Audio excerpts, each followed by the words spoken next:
It should be good. Good afternoon. Probate Court number 2 is now in session. Honorable Pamela Medina presiding. Thank you. Good afternoon. I call cause number 470, the guardianship of Russell John Mancini Jr. This is an application to establish an estate plan and name beneficiaries. Ms. Sander? Yes, Your Honor. Hi. So basically, we are asking that my client, who is the wife of the proposed ward, be able to appoint herself as the beneficiary on 2 Edward Jones accounts. She was the previous beneficiary of these accounts before we established guardianship accounts. Edward Jones would not change the beneficiaries without a court order. And so we're just asking that we follow the ward's original intention and continue his original estate plan and leave those assets to the ward's wife, Mrs. Mancini. Okay. What you stated that she was previously named as a beneficiary. Did the contract change in some way to where it removed her, or how did that So happen? when we changed the accounts into guardianship accounts, Edward Jones would not transfer the beneficiary designations without a court order. Okay, I get it. Thank you. And Ms.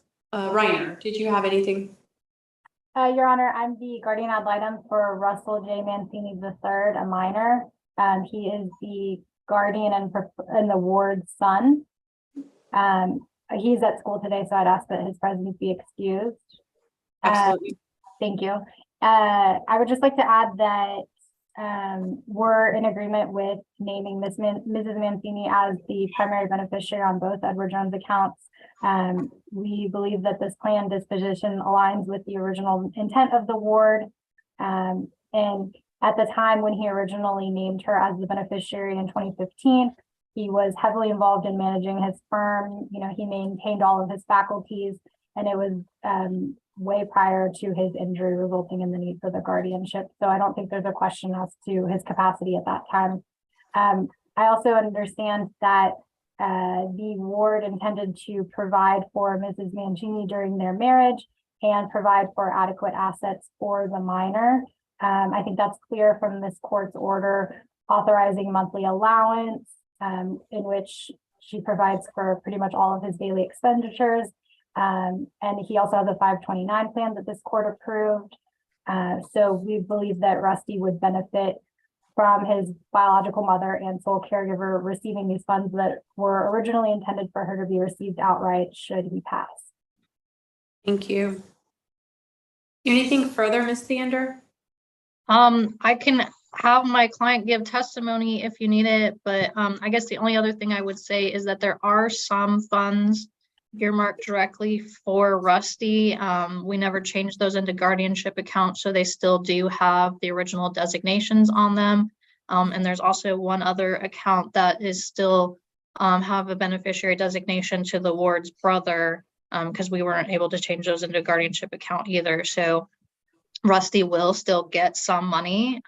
It's just Mrs. Mancini would, I guess the background is also that they had a separate property agreement in place. So she's not going, it passes as separate property. So if it passes under the laws of intestacy, she doesn't get all of it, even though it is her son. She would only get a third.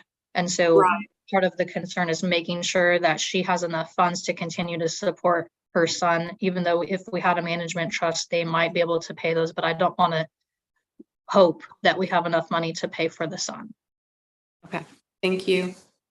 Okay, I'll sign the order since the guardian ad litem is an agreement and you've given sufficient testimony to the original intent of the, I guess, ward.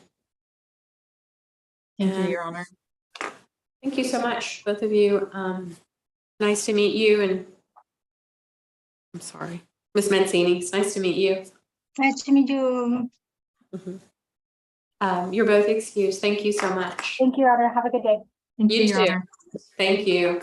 Bye-bye. Bye.